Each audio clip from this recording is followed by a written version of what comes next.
Hey everyone, Duke Nuga 3D here, back again with another gas mask review, and today I have for you something very peculiar, but perhaps well known by some of you guys, because today I'm going to be reviewing the Soviet BN-T5, or rather an SH-1 facepiece with a T4 canister, which, again, is not an accurate setup. Unfortunately, this one is a little bit incomplete, but otherwise in very excellent condition, and I have Mulaj to thank for this example here. He bought this for me as a gift, and I'm more than thankful to have this. And although I am a little bit perturbed of how to really display this, I'm going to be storing it in like flat packing paper with more acid-free packing paper stuffed inside, because this thing is held up fantastically for like the 80-some years that this thing's been around. And normally, most of the time, these things are like degraded and all rotted. I know Mulaj's example, he actually has one as well, has like several holes in the facepiece and it's discolored. And I'm honestly surprised he didn't keep this one for himself. But again, thank you for this. But let's get into the history now.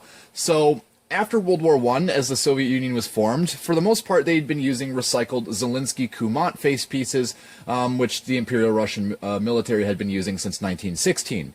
There had been some upgrades and variants of the Zelinsky-Kumant facepiece, such as the TT4, which was more or less a adaptation of the Zelinsky-Kumant to make it more like a British small box respirator with a valve angle tube assembly and a chest carrier, because the Soviets had experience with with British small box respirators that were given to them during the First World War due to a lack of Zelinsky-Kumant masks that were available for supply. The Russians infamously had very few gas masks available to issue, and so they often relied on the Allies to give them equipment. And so but after World War I, obviously, the Soviets were in need of a new gas mask design. They pretty much had a handful of Zelinsky-Kumants and TT4s, and they thought, hey, you know what? Let's take this design approach from the TT4 and let's improve it a bit.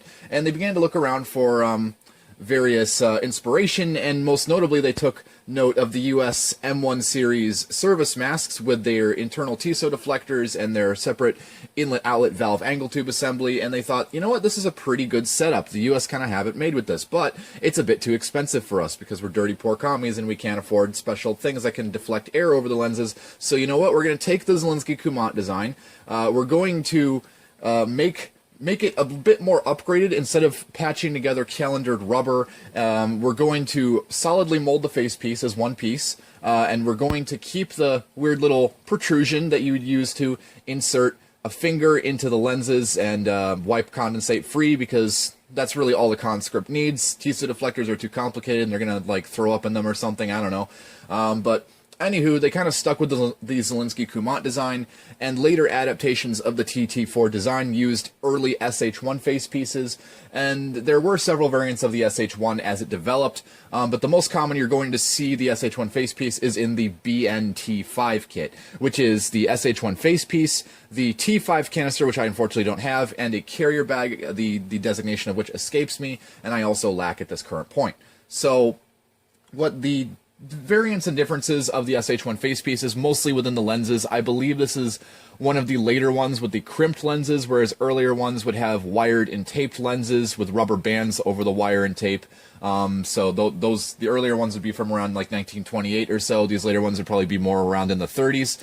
And as you can see, there's not really too much to this mask. It's really just a rubber bag with a valve assembly on it and a hose leading to a canister. And that's really all the conscript needed at that point.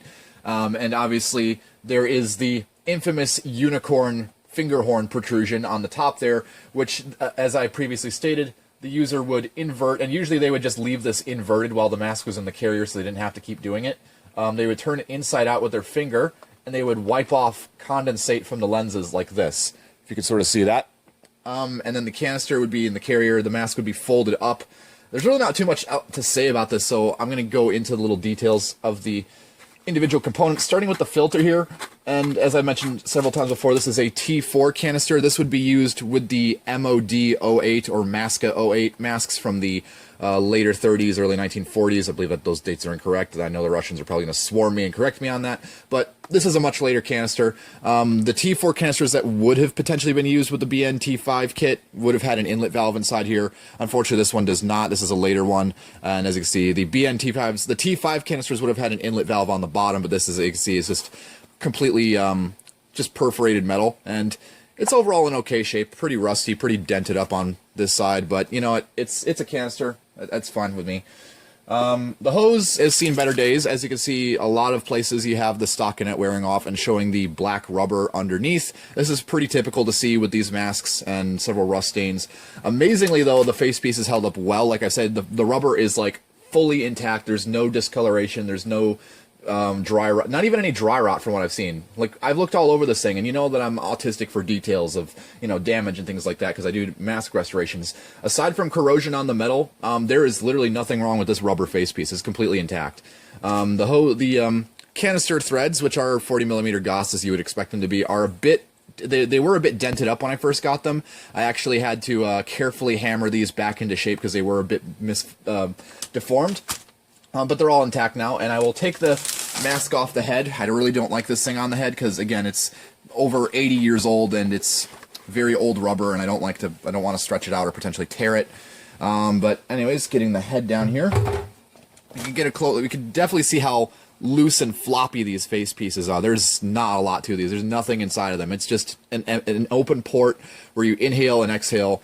And you can see that the flutter valve on the mask is fully intact as well. There is a little bit of dry rot, like right there, as you can see, but that's nothing too serious, and most of the time these flutter valves are like completely shriveled or missing anyway. So again, fully flexible flutter valve. That's some alliteration for you. The angle tube assembly is die cast as one piece, and you have a steel guard over the flutter valve, and this thing is like entirely overbuilt. This is like the most robust piece of the mask. Everything else is just like featherweight compared to this thing. This thing is chunky. You could use this as a paperweight. And I'm honestly surprised that the Soviets didn't try and engineer a TSO deflector system. I do have a document from probably around like 1930 or so that does kind of show that they were experimenting with making TSO deflectors for the SH-1 facepiece, but they never really went through with it just due to complications. But as you can see, there's really not a lot to it, just kind of like a Y-shaped pipe. Air goes in this way, air goes out the other way, and there's probably like a little guard or something that prevents spit and condensate from draining back down the hose and damaging the filter. And close-up of the lenses there, and the finger horn protrusion there, which is, and again, this facepiece is entirely molded as one piece.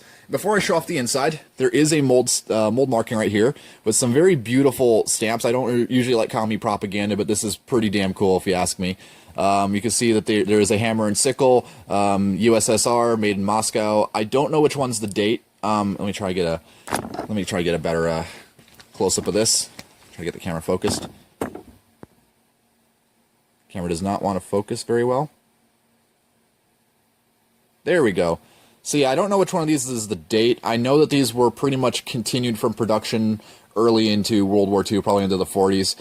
So if anyone can point out the date of this facepiece, it might be this up here. That is a, it's very, actually no, that's not it either. Yeah, so I don't know which one of these is the date. So if anyone can tell me which one of these is the date stamp. Usually I know Russian stamps, but all I have down here is the facepiece mold markings, and I believe that 3 is the size, so I don't know where the date would be stamped on this, or if they even stamped a date at all. So if anyone could fill me in on that, I would greatly appreciate it. And without further ado, let's show off the interior. Again, I hope you weren't expecting much, because there really isn't anything to see. It's literally just a rubber bag. That's it. I mean, you all joke about the GP5 being a rubber bag, but this is literally just a rubber bag with eye lenses and a hole to breathe. So they didn't really go for, they went for quantity over quality with this design, but you know, it was simple enough and it did what it needed to, I guess was the idea. Although, honestly, compared to like masks of the era like the US M1A1 or the British General Service Respirator Mark III, I would have gone with either one of those, obviously, but you know, as for a Russian conscript that doesn't know like how to tie his own shoes, this would have been probably the perfect mask to have. And you can see more of that finger horn action, defogging the lenses. Really, that's all there is to see. There is some ink stamps on the inside, but they're kind of illegible. I don't know what they originally would have said, so and I really can't explain those. And there doesn't appear to be any markings anywhere else. That's pretty much all I'm going to say about this. Again, I apologize if my information wasn't the most accurate. This is just all I know about the SH-1. So if I miss anything, feel free to correct me. This isn't my area of study. It's just a really neat face piece that I'm glad to have, and I'll be definitely keeping this around. So if you have any comments, questions, corrections, or concerns, drop them down in the comments below. I'm Duke Nuga 3D, and I will see you all later.